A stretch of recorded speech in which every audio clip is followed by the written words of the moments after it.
പ്രിയപ്പെട്ടവരെ നമസ്കാരം.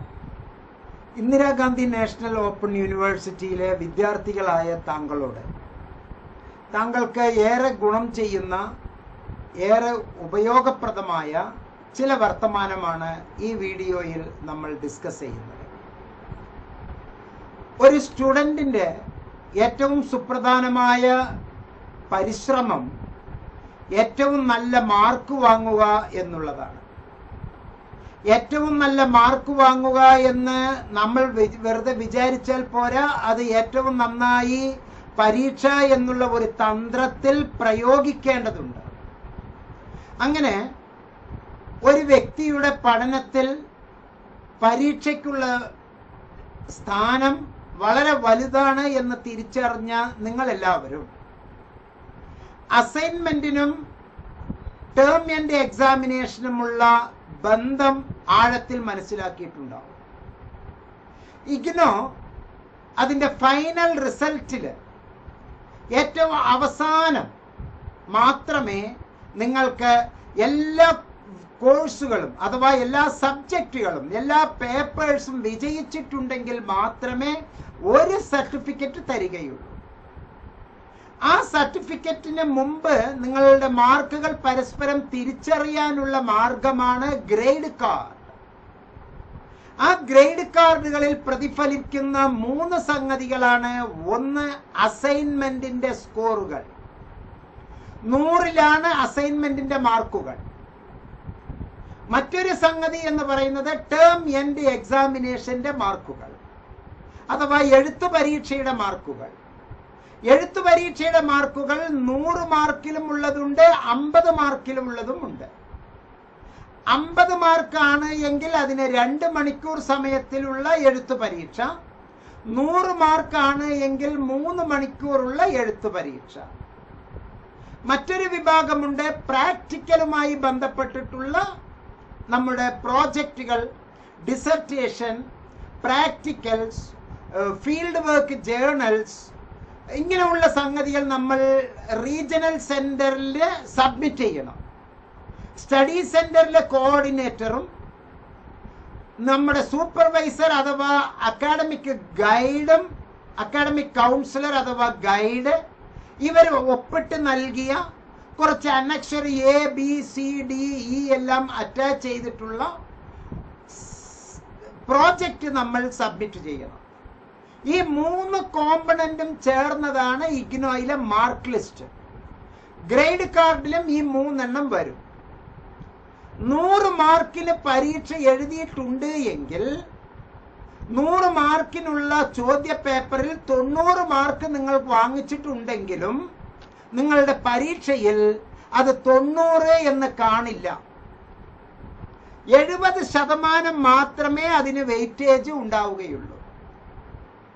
നിങ്ങൾ 100ൽ 100 മാർക്ക് വാങ്ങിച്ചാലും പബ്ലിക്കായി വരുന്ന ഗ്രേഡ് കാർഡിൽ അതുപോലെ തന്നെ നിങ്ങളുടെ ഫൈനൽ മാർക്കിൽ അത് 70 എന്നേ കാണുകയുള്ളൂ. 70:30 എന്ന ഡിഗ്രിക്കും ചില PGക്കും, സുപ്രധാനമായ പ്രാക്ടിക്കൽ കൂടുതലുള്ള PGക്ക് 25:75 എന്നുള്ളതാണ് റേഷ്യോ. അപ്പൊ 25:75 എന്നുള്ള റേഷ്യോയിൽ 25 എന്നുള്ളത് അസൈൻമെന്റിന്റെ സ്കോറുകളെ വ്യക്തമാക്കുന്നു. അസൈൻമെന്റിൽ 100 മാർക്ക് നിങ്ങൾ വാങ്ങിച്ചിട്ടുണ്ട് എങ്കിൽ അത് നിങ്ങളുടെ ഫൈനൽ മാർക്ക് ലിസ്റ്റിൽ 25 എന്ന മാർക്കായിരിക്കും ഉണ്ടാവുക. എഴുത്തു പരീക്ഷയിൽ നിങ്ങൾ 100 മാർക്ക് വാങ്ങിച്ചിട്ടുണ്ട് എങ്കിൽ 75 എന്നുള്ള മാർക്കായിരിക്കും പബ്ലിക് ഫൈനൽ മാർക്ക് ലിസ്റ്റിൽ ഉണ്ടാവുക. ഈ 2 എണ്ണവും ചേർന്ന് കിട്ടുമ്പോൾ ഉണ്ടാകുന്ന ഒരു കോമ്പോസിഷൻസ് ഉണ്ട്. അപ്പൊ ചിലത് 75:25, ചിലത് 70:30. ആ കോമ്പിനേഷനിലെ മാർക്കുകൾ കിട്ടാൻ വേണം നിങ്ങൾ പരിശ്രമിക്കേണ്ടത്. അപ്പോൾ ഈ വീഡിയോ തിടുക്കത്തിൽ കാണുന്നവർക്ക് ഒരു ചുക്കും മനസ്സിലാവില്ല. ആ വാക്ക് തന്നെ ഞാൻ ഉപയോഗിക്കട്ടെ. ആഴത്തിൽ മനസ്സിലാക്കുന്നവർക്ക് കൃത്യമായി മുബാറക് മാസ്റ്റർ പറഞ്ഞു തരും. ഒരു ചെറിയ കുട്ടിക്ക് പറഞ്ഞു തരുന്ന അതേ സന്തോഷത്തോടു കൂടിയാണ് ഞാൻ താങ്കളെ അറിയിക്കുന്നത്. താങ്കൾ വലിയ മറ്റ് യൂണിവേഴ്സിറ്റികളിൽ നിന്ന് ഉന്നത ബിരുദങ്ങൾ നേടിയിട്ടുള്ള വ്യക്തിയായിരിക്കാം. ഇഗ്നോയുടേതായിട്ടുള്ള ചില മോഡസ് ഓപ്പറാൻഡി ഉണ്ട്. ആ മോഡസ് ഓപ്പറാൻഡി നിന്നുകൊണ്ടാണ് ഞാൻ ഇവിടെ പറയുന്നത്. കുറച്ച് തെളിവുകൾ സഹിതമാണ്. ഈ വീഡിയോ ഏകദേശം 1 മണിക്കൂറോളം ദൈർഘ്യമേറിയതാണ്, ഈ ലൈവ് പ്രോഗ്രാം. അപ്പൊ സ്വാഭാവികമായും നിങ്ങൾക്ക് എന്തെങ്കിലും സംശയങ്ങൾ ഉണ്ടെങ്കിൽ അതെല്ലാം ഇവിടെ ടെക്സ്റ്റ് ചെയ്ത് ചോദിക്കാവുന്നതാണ്, നിങ്ങൾക്ക് ഇവിടെ ചാറ്റ് ചെയ്യാവുന്നതാണ്. എന്റെ ഈ വീഡിയോ കാണുന്ന ലോകത്തിലുള്ള എല്ലാവർക്കും നിങ്ങൾക്ക് അസൈൻമെന്റ്, എഴുത്തു പരീക്ഷയുമായി ബന്ധപ്പെട്ട്, ഇഗ്നോയിലെ പരീക്ഷയുമായി ബന്ധപ്പെട്ട് എന്ത് ചോദ്യങ്ങളുണ്ടെങ്കിലും ഈ ലൈവ് പ്രോഗ്രാമിൽ നമ്മൾ ഉത്തരം നൽകുന്നതാണ്. അപ്പൊ ഞാനത് തുടങ്ങി വെക്കുകയാണ്. 70:30. അപ്പോൾ ഒരു നോർമൽ, ഒരു CBCS ചോയ്സ് ബേസ്ഡ് ക്രെഡിറ്റ് സിസ്റ്റത്തിലെ ഒരു MCOM വിദ്യാർത്ഥിക്ക് 100-ല് 80 മാർക്ക് ആ കുട്ടി എഴുത്തു പരീക്ഷയിൽ വാങ്ങി എന്ന് കരുതുക. 100-ൽ അപ്പൊ ടേം എൻഡ് എക്സാമിനേഷനിലെ 80/100 ആണ് വാങ്ങിച്ചത്. ആ കുട്ടി MCO 1 എന്നുള്ള ഒരു ലേണർ, MCO 1 എന്നുള്ളതില് 90 മാർക്ക് അസൈൻമെന്റിന് വാങ്ങിച്ചിട്ടുണ്ട്. 100-ൽ 90 മാർക്ക് അസൈൻമെന്റിന് വാങ്ങിച്ചിട്ടുണ്ട്. അപ്പൊ ഈ കുട്ടിയുടെ മാർക്ക് നമ്മളൊന്ന് കമ്പയർ ചെയ്യാം. ഒരു ഉദാഹരണത്തിന് MCOM ഞാൻ എടുക്കുന്നു. ആ ഉദാഹരണത്തിലൂടെ ബാക്കി എല്ലാവർക്കും ഉത്തരം മനസ്സിലാവും. അപ്പൊ എഴുത്തു പരീക്ഷയിൽ 80 മാർക്കുണ്ട്. ടേം എൻഡ് എക്സാമിനേഷനിൽ എഴുത്തു പരീക്ഷയിൽ 80 എന്നുണ്ട്. പക്ഷെ ഈ കുട്ടിക്ക് എങ്ങനെയാണ് ഗ്രേഡ് ഫൈനൽ മാർക്ക് വരിക എന്നുള്ള ഒരു അനാലിസിസ് ആണ് ഞാൻ ഇപ്പോൾ നടത്തിക്കൊണ്ടിരിക്കുന്നത്. സ്വാഭാവികമായും ഇവിടെ നമ്മൾ ചിന്തിക്കുന്നത് 80 മാർക്ക് വാങ്ങുന്ന ഈ വ്യക്തി അതിലെ 70% വെയിറ്റേജ് കിട്ടിയാൽ 56 മാർക്കേ കിട്ടിയുള്ളൂ. എഴുത്തു പരീക്ഷയിൽ 56 മാർക്ക് എന്നേ അതിൽ കാണുകയുള്ളൂ, സർട്ടിഫിക്കറ്റിൽ കാണുകയുള്ളൂ. സത്യത്തിൽ കുട്ടി 100-ൽ എത്ര മാർക്ക് വാങ്ങിച്ചു? 80 മാർക്ക് വാങ്ങിച്ചു. 100-ൽ 80 മാർക്ക് വാങ്ങിച്ചാലും ഫൈനൽ മാർക്ക് ലിസ്റ്റിൽ 56 മാർക്കേ എഴുത്തു പരീക്ഷയുടേതായി പരിഗണിക്കുകയുള്ളൂ. ഇനി 90 മാർക്ക് ആ കുട്ടി അസൈൻമെന്റിന് വാങ്ങിച്ചു. അത് 30% വെയിറ്റേജിലേക്ക് പോയാൽ 27 മാർക്കായി പരിഗണിക്കും. അപ്പോൾ ഈ 27 മാർക്കും 56 മാർക്കും തമ്മിൽ കൂട്ടുമ്പോൾ നമുക്ക് 83 മാർക്ക് ഔട്ട് ഓഫ് 100 എന്നുള്ളതാണ് വരിക. അപ്പൊ നിങ്ങൾക്ക് സത്യത്തിൽ എത്ര മാർക്ക് കിട്ടി? എഴുത്ത് പരീക്ഷയിൽ 80 മാർക്കാണ് കിട്ടിയത്. അസൈൻമെന്റിന് 100 മാർക്കിൽ 90 മാർക്ക് കിട്ടി. നിങ്ങളുടെ 80 മാർക്ക് കൃത്യമായി പറഞ്ഞാൽ 56 മാർക്കേ ഉള്ളൂ. 70% പറയുകയാണെങ്കിൽ ഈ അസൈൻമെന്റിന്റെ മാർക്ക് വളരെ കൂടിയത് കൊണ്ട്, 90 മാർക്ക് ഉള്ളത് കൊണ്ട് 80 മാർക്കിനേക്കാൾ കൂടുതൽ ഈ 90 × 30/100 അപ്പൊ 27, 56ഉം 27ഉം ചേർന്ന് 83 മാർക്കായി നിങ്ങളുടെ മാർക്ക് മാറാൻ, നിങ്ങൾ വളരെ ഉയർന്ന ഒരു ലെവലിലേക്ക് എത്താനുള്ള കാരണം അസൈൻമെന്റ് ആണ്. അസൈൻമെന്റിന് അത്രയും മൂല്യമുണ്ട് എന്ന് മനസ്സിലാക്കുക. അസൈൻമെന്റിന് അത്രയും മൂല്യമുണ്ട്. ഇതേ ഉദാഹരണം എഴുത്തു പരീക്ഷയിൽ 100 മാർക്കിന് 80 മാർക്ക് നിങ്ങൾ വാങ്ങിച്ചു. റെഡിമെയ്ഡ് തട്ടിപ്പുകാർ, ചൂഷണം നടത്തുന്നവർ, അവർ നിങ്ങൾക്ക് വേണ്ടി അസൈൻമെന്റ് എഴുതി തരാം എന്നൊക്കെ പറഞ്ഞ കുറെ ഉഡായിപ്പ് അസൈൻമെന്റ് നിങ്ങൾ വാങ്ങിച്ചു. അവസാനം അതിന് നിങ്ങൾക്ക് വെറും 20 മാർക്കേ 100-ൽ കിട്ടിയുള്ളൂ എന്ന് വിചാരിക്കുക. 100-ൽ 20 മാർക്കേ കിട്ടിയുള്ളൂ. 100-ൽ 20 മാർക്ക് എന്ന് പറയുമ്പോൾ 6 മാർക്കേ അതിൽ കിട്ടിയിട്ടുള്ളൂ. 30-ൽ 6 മാർക്ക്. അപ്പൊ 80 മാർക്ക് തിയറിയിൽ നിങ്ങൾ നേരത്തെ വാങ്ങിച്ചു. ഓക്കെ, ടേം ആൻഡ് എക്സാമിനേഷനിലെ 56ഉം ഈ 6 മാർക്കും കൂടി കൂട്ടുമ്പോൾ 62/100 എന്നുള്ളതായിരിക്കും നിങ്ങളുടെ മാർക്കായി പരിഗണിക്കുക. 62 മാർക്കായി പരിഗണിക്കും. ആ സന്ദർഭത്തിൽ തന്നെ നിങ്ങൾക്ക് എഴുത്ത് പരീക്ഷയിൽ 50 മാർക്കേ കിട്ടിയിട്ടുള്ളൂ എന്ന് കരുതുക. എഴുത്ത് പരീക്ഷയിൽ 50 മാർക്കാണ് കിട്ടിയിരിക്കുന്നത്. ഓക്കെ, 50 മാർക്ക് കിട്ടുമ്പോൾ 70% വെയിറ്റേജ് പരിഗണിക്കുന്നത് 35 മാർക്കാണ്. 35/70.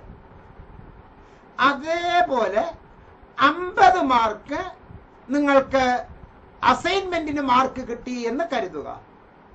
അസൈൻമെന്റിന് 50 മാർക്ക് കിട്ടി. അപ്പോൾ അത് 30% വെയിറ്റേജ് പറയുമ്പോൾ 15 മാർക്കായി മാറി. അപ്പൊ നിങ്ങളുടെ ഇപ്പോഴത്തെ മാർക്ക് 35/70 പ്ലസ് 15/30. അത് നമുക്ക് കൂട്ടുമ്പോൾ ഈ പ്രൊപ്പോർഷൻ ആയിട്ട് വരുമ്പോൾ നിങ്ങൾക്ക് 50 മാർക്ക് 100-ൽ കിട്ടും. അഥവാ സെക്കൻഡ് ക്ലാസ് മാർക്ക് നിങ്ങൾക്ക് കിട്ടി. സത്യത്തിൽ 50 മാർക്ക് നേരത്തെ ഉണ്ടായിരുന്നു. അസൈൻമെന്റിനും 50 മാർക്കാണ് ഉണ്ടായിരുന്നത്. ആ രണ്ടിന്റെയും ആവറേജ് കൂട്ടി 70:30 പരിഗണിച്ചപ്പോൾ നിങ്ങൾക്ക് ഇവിടെ 50 മാർക്ക് തന്നെയാണ് കിട്ടിയത്. അതേ സന്ദർഭത്തിൽ തട്ടിപ്പ് അസൈൻമെന്റുകൾ നിങ്ങൾ എഴുതി വച്ചു എന്ന് കരുതുക. നിങ്ങൾക്ക് അവിടെ 20 മാർക്കേ അസൈൻമെന്റിൽ കിട്ടിയുള്ളൂ എന്ന് കരുതുക. ഇവിടെ 35 മാർക്കാണ് നിങ്ങളുടെ മാർക്ക്. 35 മാർക്കാണ് നിങ്ങളുടെ എഴുത്ത് പരീക്ഷയിൽ 70 മാർക്കായി പരിഗണിക്കുന്നത്. അവിടെ 20 മാർക്കാണ് അസൈൻമെന്റിൽ കിട്ടിയത് എന്ന് കരുതുക. അത് സ്വാഭാവികമായിട്ടും 6 മാർക്കായി പരിഗണിക്കപ്പെടും 30% എന്നുള്ള അർത്ഥത്തിൽ വരുമ്പോൾ. അപ്പൊ 6 മാർക്കും ഈ 35ഉം ദൈവത്തിന്റെ കടാക്ഷം ഉള്ളത് കൊണ്ട് നിങ്ങൾക്ക് 41 മാർക്ക് എന്നുള്ള അർത്ഥത്തിൽ നിങ്ങൾക്ക് മാർക്ക് ഫൈനലാക്കി തരും. 41 ആകും. അപ്പൊ സ്വാഭാവികമായും ഈ 50 മാർക്കിന് പകരം വെറും 40 മാർക്കേ ഉണ്ടായിരുന്നുള്ളൂ എന്ന് കരുതുക. 40 70ലേക്ക് വരുമ്പോൾ 28 മാർക്കായി. 28ഉം ഈ പറഞ്ഞ 6ഉം കൂട്ടുമ്പോൾ നിങ്ങൾക്ക് കിട്ടുന്ന മാർക്ക് വെറും 34 മാർക്കായി. താങ്കൾ ഇഗ്നോയിലെ ഒരു പേപ്പറിലെ അസൈൻമെന്റിലും തിയറിയിലും തോറ്റു എന്നാണ് അർത്ഥം. സോ ഇത്രയും പറഞ്ഞു വന്നത്, അസൈൻമെന്റിൽ മാത്രം മാർക്ക് ഉണ്ടായാലും പോരാ, എഴുത്തു പരീക്ഷയിൽ മാത്രം മാർക്ക് ഉണ്ടായാലും പോരാ, ഈ രണ്ടിനും കോഓപ്പറേറ്റ് ചെയ്തിട്ട് മാർക്ക് വാങ്ങണം. അതിന് താങ്കളെ സഹായിക്കാനുള്ള ഏറ്റവും സുപ്രധാനമായ ചില സംഗതികളാണ് ഈ അസൈൻമെന്റ് എഴുത്ത് എന്നുള്ളതുമായി ബന്ധപ്പെട്ട്, ഈ പഠനം എന്നുള്ളതുമായി ബന്ധപ്പെട്ട് ഞാൻ താങ്കൾക്ക് നൽകുന്ന നിർദ്ദേശം. ചോയ്സ് ബേസ്ഡ് ക്രെഡിറ്റ് സിസ്റ്റത്തിലുള്ള എല്ലാ ഡിഗ്രി പ്രോഗ്രാമും, MA ഇംഗ്ലീഷ്, MCOM തുടങ്ങിയ എല്ലാ PG പ്രോഗ്രാമുകൾക്കും നല്ല മനോഹരമായ റെഫറൻസ് മെറ്റീരിയൽ ലഭ്യമാണ്. സെന്റർ ഫോർ ബിഹേവിയറൽ സയൻസിലെ വിദഗ്ധരായ അക്കാഡമിക് കൗൺസിലർമാർ തയ്യാറാക്കിയ മനോഹരമായ റെഫറൻസ് മെറ്റീരിയൽ, ഇഗ്നോയുടെ ബുക്കുകൾ വായിക്കുന്നു, റെഫറൻസ് മെറ്റീരിയൽ വായിക്കുന്നു. ആ റെഫറൻസ് മെറ്റീരിയലിലൂടെ നമുക്ക് വളരെ ഉയർന്ന കുറെ ഇൻഫർമേഷൻസ് നമുക്ക് കിട്ടുകയാണ്. ആ റെഫറൻസ് മെറ്റീരിയലിലൂടെ നമുക്ക് കിട്ടുന്ന ആശയങ്ങൾ വളരെ വലുതാണ്. എന്താണ് ആ റെഫറൻസ് മെറ്റീരിയലിന്റെ പ്രത്യേകതകൾ എന്ന് നമുക്ക് ഒരിക്കൽ കൂടി വേണമെങ്കിൽ ഒന്ന് മനസ്സിലാക്കാം. റെഫറൻസ് മെറ്റീരിയൽ നമ്മൾ വാങ്ങുന്നതിലൂടെ നമുക്ക് കിട്ടുന്ന അനുഭവങ്ങൾ വളരെ വലുതാണ്. അതിൽ കിട്ടുന്ന ഇൻഫർമേഷൻസും വളരെ വലുതാണ്. അതിൽ കിട്ടുന്ന അനുഭവങ്ങൾ വളരെ വലുതാണ്.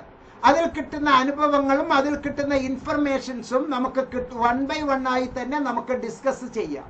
എന്തൊക്കെയാണ് അതിൽ കിട്ടുന്ന ഇൻഫർമേഷൻസ്, എന്തൊക്കെയാണ് അതിൽ കിട്ടുന്ന മേന്മകൾ, എങ്ങനെയുള്ള കാര്യങ്ങളാണ് നമുക്ക് ഇതിലെ ഓരോ റെഫറൻസ് മെറ്റീരിയലിലും നമുക്ക് കാര്യങ്ങൾ കിട്ടുന്നത്. വളരെ ഈസി ആയിട്ട് റെഫറൻസ് മെറ്റീരിയലിലൂടെ നമുക്ക് കിട്ടുന്നത് 13 കാര്യങ്ങൾ നമുക്ക് കിട്ടും.